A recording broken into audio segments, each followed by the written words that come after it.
Hello everyone, welcome to G centric. और आज बात करेंगे पावर सिस्टम को किस तरीके से पढ़ना चाहिए। पावर सिस्टम एक सब्जेक्ट नहीं है, it is a collection of subjects.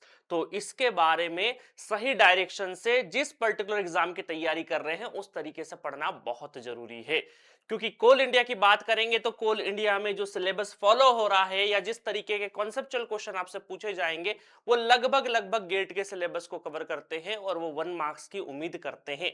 कभी कभी थोड़े ठीक ठाक क्वेश्चन भी आपको डाल दिए जाएंगे, तो घबराने का नहीं है। तो आज मैं इस वीडियो में आपको पूरी तरीके से बताऊंगा कि पावर सिस्टम कोल इंडिया के लिए क्या क्या आपको पढ़ना है, क्या नहीं पढ़ना है। एक एक लेक्चर वाइज मैं आपको बताने वाला हूं।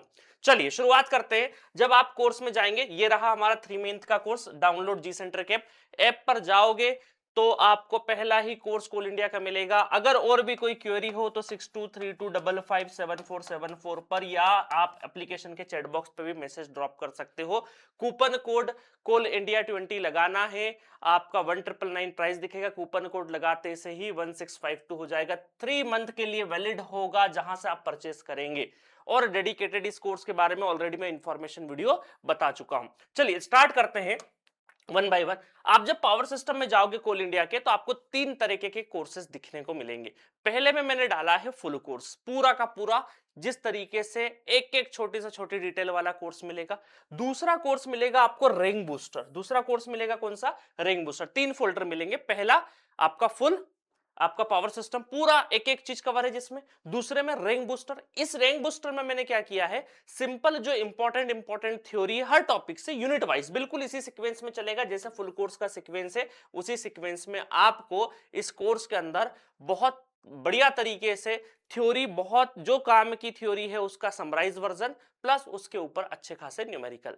ठीक है, तो ये रैंक बूस्टर है। तीसरा कोर्स आपको तीसरे फोल्डर में मिलेगा, हालांकि कोर्स एक ही है, 3 अलग अलग फोल्डर है। जेई लेवल का अंडरस्टैंडिंग। देखिए पावर सिस्टम में गेट के हिसाब से कुछ टॉपिक पे ज्यादा फोकस होता है, लाइक फॉल्ट और स्टेबिलिटी पे बहुत ज्यादा फोकस होता है, जैसे कोल इंडिया में भी फोकस रहेगा, लोड फ्लो पे भी ज्यादा फोकस रहेगा। बट अगर जेई लेवल की बात करें तो वहां पर फोकस थोड़ा सा कम हो जाता है। तो इसीलिए फॉर सेफर साइड मैंने जेई लेवल का जो बढ़िया तरीके से पावर सिस्टम शूट कर रखा है 60 वीडियोस में। वीडियो के नंबर पे मत जाना, बिल्कुल 25-30 मिनट के वीडियो से इससे ज्यादा ऊपर नहीं है। तो नंबर ऑफ वीडियोस की क्वांटिटी पे बिल्कुल ऐसा घबराना नहीं कि इतने वीडियो कैसे करेंगे। आप पढ़ना स्टार्ट करोगे, यू लव्ड इट। आप एक एक बार सिलसिलेवार तरीके से आप एक एक वीडियो खत्म करते जाएंगे, आपको पता भी नहीं चलेगा। तो जेई लेवल वाला भी कोर्स आपको देखने को मिलेगा। अब देखो होगा क्या, किसको क्या पढ़ना है मैं आपको बताता हूं। सपोज करो ये पूरा का पूरा बेसिक ट्रांसमिशन लाइन इस तरीके से आपको यूनिट्स दिखाई देगी। जिस भी स्टूडेंट का पावर सिस्टम ठीक ठाक एक बार पढ़ा हुआ है तो उसको ये फुल पढ़ने की आवश्यकता नहीं है। वो चाहे तो डायरेक्टली रैंक बूस्टर पढ़े। इस रैंक बूस्टर में मैंने हर एक यूनिट वाइज समराइज कर दिया है जो जो इंपॉर्टेंट चीजें हैं। अच्छा, किसी स्टूडेंट को हो सकता है कि सर सारे टॉपिक तो नहीं पता, 50% आता है 50% नहीं आता है। तो जो जो यूनिट आपको आती है वो फुल कोर्स में आप टाइम बर्बाद नहीं करेंगे। आप डायरेक्ट रैंक बूस्टर में उस यूनिट पर्टिकुलर यूनिट का पूरा पढ़ लेंगे। जो जो न्यूमेरिकल है, बहुत डेप्थ वाले न्यूमेरिकल मत करना। बेसिक लेवल के और मीडियम लेवल के मैंने न्यूमेरिकल ऐसे ही उठाए, पहले बेसिक से फिर मीडियम फिर एडवांस। तो आपको बेसिक और मीडियम तक ही रहना है, एडवांस लेवल तक जाने की जरूरत नहीं है। तो रैंक बूस्टर में जो जो यूनिट में आपको कंफर्टेबल है डायरेक्टली रैंक बूस्टर से पढ़िए। जिस यूनिट में लगे कि सर थोड़ा रैंक बूस्टर में ऊपर से जा रहा है, आपके पास फुल वर्जन है, बढ़िया तरीके से उसको खोलिए और अच्छे से पढ़ लीजिए। देखिए गाइज, कम टाइम है आपके पास में, तो जितना स्मार्टली आप पढ़ाई करेंगे उतना अच्छा रहेगा। क्योंकि कंटेंट से तो पूरा इंटरनेट भरा है, बस डायरेक्शन की जरूरत है। डायरेक्शन किस डायरेक्शन में पढ़ना है, इसी वजह से मैं ये पहला पहला वीडियो हर एक चीज का बना के आपको दे रहा हूं कि कैसे आपको तैयारी करना है। ठीक है, चलो तो अब स्टार्ट करते हैं। तो मैंने बता दिया कि रैंक बूस्टर और फुल कोर्स को कैसे रखना है। अब देखो इसमें क्या क्या पढ़ना है, अब अंदर की बात चलते हैं। बेसिक कॉन्सेप्ट पहला यूनिट आपको मिलेगा। इसके अंदर मैंने क्या किया है, active power, reactive power, voltage magnitude, complex power, load angle, इनके बेसिक बेसिक आपको कॉन्सेप्ट समझाए हैं। ठीक है, और उसके बाद इसके अंदर आपको 2 फेज 3 फेज सिंगल फेज के बारे में भी थोड़ी इंफॉर्मेशन दे दी, अगर नेटवर्क में नहीं पढ़ा हो तो, है ना। वैसे नेटवर्क में पढ़ा है तो यहां पढ़ने की आपको आवश्यकता नहीं है। उसके बाद पर यूनिट सिस्टम इसमें एक इंपॉर्टेंट है ना, पर यूनिट सिस्टम। हालांकि वो जो बेसिक कॉन्सेप्ट, देखिए बेसिक कॉन्सेप्ट वाला यूनिट तो इंपॉर्टेंट रहता ही रहता है, क्योंकि अगर आपको एक्टिव रिएक्टिव लोड एंगल की समझ आ गई बेसिक वाली समझ आ गई तो लोड फ्लो में बहुत अच्छे से कनेक्ट करोगे आप, ठीक है। उसके बाद पर यूनिट सिस्टम अच्छे से पढ़ना, इसके डेप्थ वाले क्वेश्चंस बिल्कुल मत करना, जो कन्वेंशनल क्वेश्चंस करवाए वो बिल्कुल मत करना। पर यूनिट का बेसिक आइडिया ले लेना, एक दो न्यूमेरिकल पर यूनिट के ऊपर कर लेना, दैट्स इट, इससे ज्यादा की जरूरत नहीं है। फिर active power, reactive power, load angle, फिर टाइप्स ऑफ कंडक्टर इंपॉर्टेंट है ना, और ट्रांसमिशन लाइन सपोर्ट कौन सा एच टी टावर होता है, एल टी टावर होता है, सिर्फ इतना बेसिक इंफॉर्मेशन। तो 20 वीडियोस में 20-22 मिनट का, 18 मिनट का ऐसे वीडियो है, तो मेरे ख्याल से 8 से 10 घंटे के अंदर आराम से पूरा का पूरा आप बेसिक कॉन्सेप्ट खत्म कर दोगे। बट बेसिक कॉन्सेप्ट इसलिए भी खत्म करना जरूरी होता है क्योंकि एक बेस होता है, फाउंडेशन होता है। कई सारे स्टूडेंट के पास नोट्स होंगे बट उनको डिकोड नहीं कर पा रहे होंगे, उनके लिए भी ये रहेगा कि जो जो नोट्स आप डिकोड कर पा रहे हो आसानी से वो कर लेना। आप चाहे किसी भी इंस्टीट्यूट से पढ़े हो, जो नोट्स आपके डिकोड नहीं कर पा रहे हो, डायरेक्टली 2x 3x 4x अलग अलग स्पीड दे रखी है, डायरेक्टली चला के जहां आपका वीक एरिया है उसको दुरुस्त करे। देखिए मैं ये मान रहा हूं कि भाई कैमरे के उस तरफ कोल इंडिया का जो भी तैयारी स्टूडेंट कर रहा है, जो भी फॉर्म भर रहा है, वो कहीं ना कहीं एक बार अपना तैयारी कर रहा हुआ है। मैं ये नहीं बोलूंगा बहुत अच्छी तैयारी होगी, बहुत सारी चीजें भूल गए होंगे, बहुत सारी चीजें नहीं होंगी, कभी ना कभी कुछ नोट्स बनाए होंगे। तो वो जो अनऑर्गेनाइज स्टडी है आपकी, उसको ऑर्गेनाइज बनाना है अपने को। इस वर्ड पे मैं बहुत ज्यादा फोकस कर रहा हूं कोल इंडिया में कि आपकी जो अनऑर्गेनाइज स्टडी, उसको ऑर्गेनाइज बनाने के लिए ये कंटेंट बहुत हेल्पफुल रहेगा। क्योंकि यहां पर ऐसा नहीं कि 3 घंटे 4 घंटे का वीडियो है तो बहुत सारी चीजें कवर हो रही है, नहीं, यहाँ आधे आधे घंटे का वीडियो, तो छांटना बहुत, सिलेक्ट करना बहुत आसान है कि कौन सी चीज पढ़ना है, कौन सी छोड़ना है, ठीक है। चलिए सेकंड पे आते हैं, ट्रांसमिशन लाइन। देखिए ट्रांसमिशन लाइन में क्या होगा कि यहां पर डेरिवेशन बिल्कुल भी नहीं करना है, डेरिवेशन बिल्कुल भी नहीं करना है आपको। ट्रांसमिशन लाइन पैरामीटर में रेजिस्टेंस, इंडक्टेंस और कैपेसिटेंस, इनके डेरिवेशन बिल्कुल मत करना, इनका समरी ले लेना सिर्फ और सिर्फ, है ना। जीएमडी कैसे निकालते, जीएमआर कैसे निकालते, बिल्कुल बेसिक बेसिक वाला वर्जन, है ना। खासकर जीएमआर कैसे निकालते अलग अलग कॉन्फ़िगरेशन के लिए, वो इंपॉर्टेंट है। डेरिवेशन स्किप कर देना। इस रैंक बूस्टर के अंदर मैंने समरी भी बताई, इसमें भी बताई है समरी आखिरी में, है ना, और इसमें तो मैंने डायरेक्टली समरी ही बताई है, तो समरी देख लेना, सिर्फ उतना ही काम का है अपने को। उसके बाद चलेंगे अपन ट्रांसमिशन लाइन में आगे की साइड में, तो यहां पर आपको मिलेगा classification, short medium long transmission line का classification, pi model T model क्या होता है, कौन कौन सी रेंज के लिए है, ऑब्जेक्टिव टाइप के क्वेश्चंस बनते हैं। बाकी इसका डिटेल वर्जन सॉल्व करने की जरूरत नहीं, बेसिक बेसिक एक दो न्यूमेरिकल आप कर लेना सेटिस्फेक्शन के लिए बस। लॉन्ग ट्रांसमिशन लाइन की बहुत ज्यादा रिक्वायरमेंट नहीं है, डायरेक्टली आपको सिर्फ एबीसीडी पैरामीटर उसके पता रहेंगे, काम हो जाएगा। एबीसीडी पैरामीटर के साथ सिमेट्रिसिटी, रेसिप्रोसिटी कंडीशन पता होनी चाहिए, characteristic impedance and surge impedance का डायरेक्टली फार्मूला पता हो, बाकी क्या होता है क्या नहीं होता अगर नहीं भी पता होगा चलेगा, बस सिर्फ इतना पता हो जाए कि भाई फार्मूला क्या है। उसके बाद वोल्टेज प्रोफाइल और वेवलेंथ के ऊपर एक फार्मूला होता है lambda equal to V by F वाला, तो वो जरूर आप कर लेना, ठीक है। और उसके बाद एक दो न्यूमेरिकल कर लेना। उसके बाद पावर फ्लो इक्वेशंस, तो आपकी एक्टिव पावर रिएक्टिव पावर की जो पावर फ्लो इक्वेशंस है वो एक्चुअल वाली बताइए। उसके बाद मैंने उसमें रेजिस्टेंस को नेग्लेक्ट करके अप्रोक्सीमेशन वाली भी बताइए, तो वो 4 इक्वेशन जरूर देख लेना, बस इससे ज्यादा की जरूरत नहीं है। टी मॉडल, पाई मॉडल, इसमें एबीसीडी पैरामीटर कैसे होते हैं वो पता होना जरूरी है, ठीक है। उसके बाद थोड़े बहुत क्वेश्चन डिस्कशन, उसके बाद पावर सर्कल डायग्राम वगैरह कुछ भी मत करना, लाइटनिंग स्ट्रोक, स्विचिंग सर्जिस का इंट्रोडक्शन ले लेना, बाकी छोड़ देना रिफ्लेक्शन रिफ्रैक्शन कोएफिशिएंट वगैरह की इनकी आवश्यकता आपको नहीं है, ठीक है।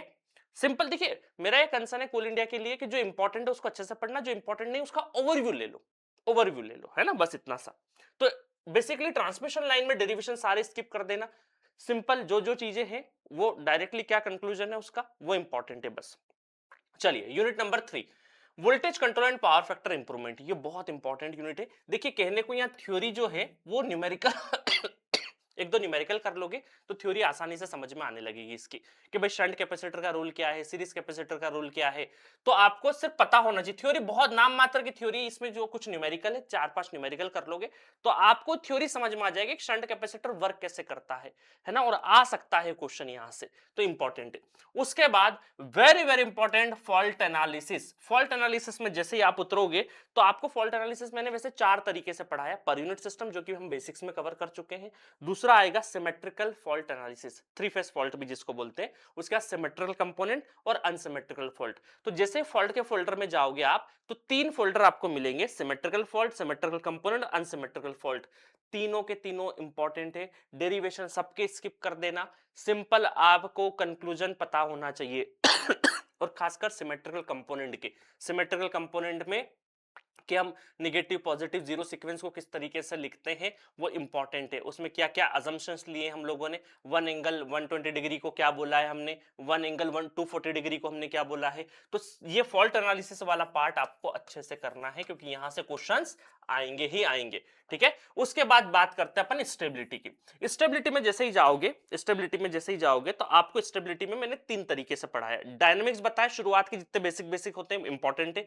उसके बाद स्टेडी स्टेट स्टेबिलिटी, इसमें भी डेरिवेशन सब छोड़ देना, सिर्फ कंक्लूजन आपको पता होना चाहिए कि भाई स्टेडी स्टेट स्टेबिलिटी कंडीशन क्या होती है। नेक्स्ट है ट्रांजिएंट स्टेबिलिटी, इसमें भी जो हमारे टू एरिया कर्व है वो सब बहुत इंपॉर्टेंट नहीं है ना, उसकी जरूरत नहीं है। सिंपल ट्रांजिएंट स्टेबिलिटी की कंडीशंस, बस उतना ही जरूरत है। तो इक्का दुक्का ये जो स्टेबिलिटी से है ना, आप डेरिवेशन सारे स्किप करके सिर्फ कंक्लूजन उठा लो और हर एक जगह से ये पहला जो डायनामिक्स है वो स्टेबिलिटी में जो पहला फोल्डर वो अच्छे से कर लेना, उससे थोड़ा सा आपको आइडिया आ जाएगा स्टेबिलिटी का। उसके बाद स्टडी और ट्रांजिएंट के डेरिवेशन साइड में रख के सिंपल सिंपल चीजें आप कर लेना, जो कंक्लूजन है वो याद रख लेना, इनके वन लाइनर्स याद रख लेना कि भाई ये कंडीशंस क्या होती है स्टडी स्टेबिलिटी की, ट्रांजिएंट की क्या कंडीशंस होती है, बस उतना ही सफिशिएंट रहेगा। ठीक है, तो एक ओवरव्यू मार लेना फॉल्ट और स्टेबिलिटी का। ठीक है, तो स्टेबिलिटी और फॉल्ट में फॉल्ट ज्यादा इंपॉर्टेंट है, स्टेबिलिटी उससे कम है ना। अगर मैं इसको 4 स्टार मानूं तो इसको मैं 3 स्टार मानूंगा। ठीक है, चलो, तो इतना जो पोर्शन है वो बहुत ज्यादा आपको अच्छे से करना है। उसके बाद अब आते हैं डिस्ट्रीब्यूशन, थोड़े हल्के टॉपिक है। डिस्ट्रीब्यूशन सिस्टम बहुत 2-3 वीडियो के अंदर मैंने पूरा खत्म कर दिया। इसमें सिर्फ टाइप्स ऑफ डिस्ट्रीब्यूशन होना चाहिए, 1 एंड 2 एंड रिंग में क्या करता है, कौन सा अच्छा होता है कौन सा बेकार होता है ना, बस इससे ज्यादा की जरूरत नहीं है। उसके बाद यूजी केबल्स को मैं 3 स्टार दूंगा क्योंकि UG cables, underground cables 4-5 video में बढ़िया तरीके से कवर किया है। आर्मरिंग क्या होता है, बेडिंग क्या होता है, इसका यूज क्या है, इसका क्या है, कौन से मटेरियल का बना है ना, ये सारे के सारे लीड शीट क्या है। तो ये सब के सब चीजें अब यूजी केबल में थ्योरेटिकल क्वेश्चंस आता ही आता है। अपार्ट फ्रॉम आगे की बहुत सारी एग्जाम्स में यूजी केबल काम आएगा। तो अंडरग्राउंड केबल से क्वेश्चंस आने की संभावनाएं हमेशा रहती है। उसके बाद आते हैं इंसुलेटर्स नॉर्मल आपको 4 इंसुलेटर के बारे में पता होना चाहिए, नाम पता होना चाहिए और कहां यूज है, बस इतना ही पता होना चाहिए। बाकी डेरिवेशंस वगैरह सब कुछ आपके काम का नहीं है। उसके बाद चलते हैं हम लोग लोड फ्लो एनालिसिस। देखिए लोड फ्लो एनालिसिस में बहुत सारी चीजें हैं बट आपको सिर्फ 2 चीजों पे फोकस करना है कि वाइबस मैट्रिक्स कैसे बनती है और साइज ऑफ जेकोबियन कैसे बनता है। वाइबस मैट्रिक्स का फॉर्मेशन और साइज ऑफ जैकोबियन, सिर्फ 2 चीजों पे फोकस करना है। उसके बाद न्यूटन रेफसन, गॉस सीडल, नाम पता हो, कभी कभी पूछ ले कि भाई कौन कौन से इसमें लोड फ्लो की मेथड होती है, पता चले नाम ही नहीं पता हमें, तो Gauss Seidel, Newton Raphson, fast decouple, ये नाम पता होना चाहिए। बाकी बहुत आसानी से सिर्फ 2 ही चीजों पे आप न्यूमेरिकल वाइज फोकस करोगे। रैंक बूस्टर चाहो तो लोड फ्लो आप डायरेक्टली रैंक बूस्टर से कर लेना, फुल कोर्स से मत करना, डायरेक्टली रैंक बूस्टर से कर लेना इसमें, ताकि उस बहुत सारी तमाम थ्योरी में से मैंने जो चुनिंदा चीजें वो उठा के यहाँ पे समराइज कर दिया है। उसके बाद power generation and economic load dispatch, तो इकोनॉमिक लोड डिस्पैच यहां से करना है। पावर जनरेशन एंड इकोनॉमिक्स जिसमें लोड फैक्टर, डाइवर्सिटी फैक्टर है ना, ये सब चीजें आती है। तो एक काम करना, इसको पावर जनरेशन इकोनॉमिक्स यहां मत करना, यहां सिर्फ ईएलडी कर लेना। उसके बाद ये आप जनरेशन वाला जब जेई लेवल का जो पावर सिस्टम है उसमें पहला यूनिट जो है जनरेशन वो कर लेना।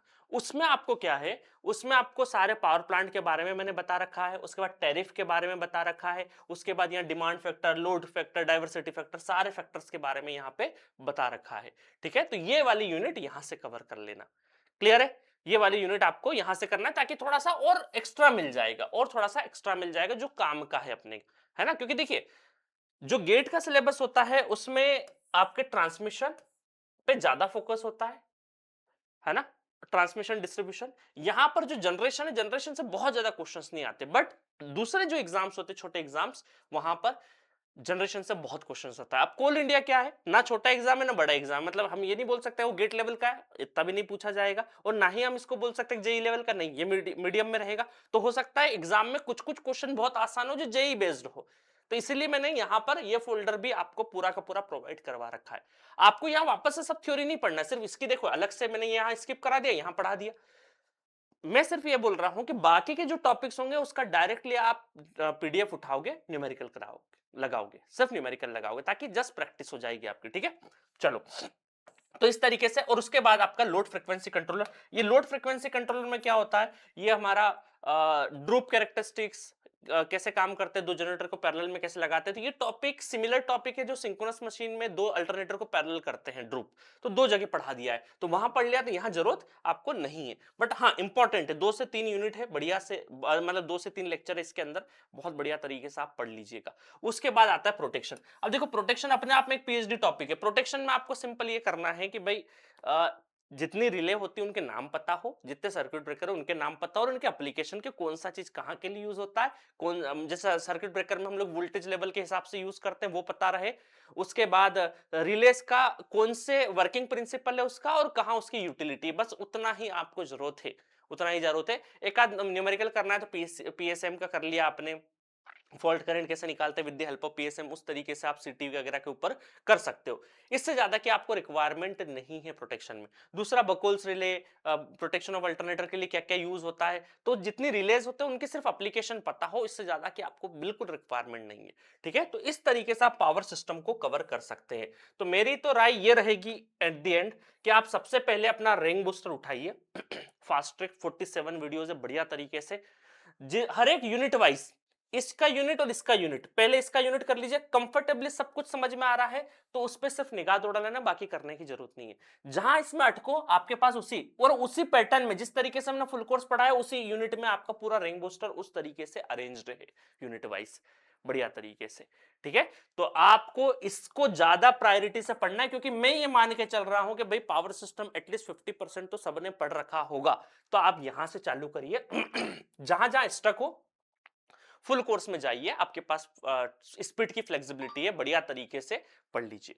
ठीक है, तो इस तरीके से देखो अपने को स्मार्टली तैयार करना है चीजें, टाइम सबके पास वैसा ही है, बस कौन कितना, देखिए कम टाइम जब मिलता है ना किसी एग्जाम में, तो स्मार्टनेस बहुत चाहिए आपको कि कहां पे रुकना है, ज्यादा टाइम देना है, कहां पे कम टाइम देना है।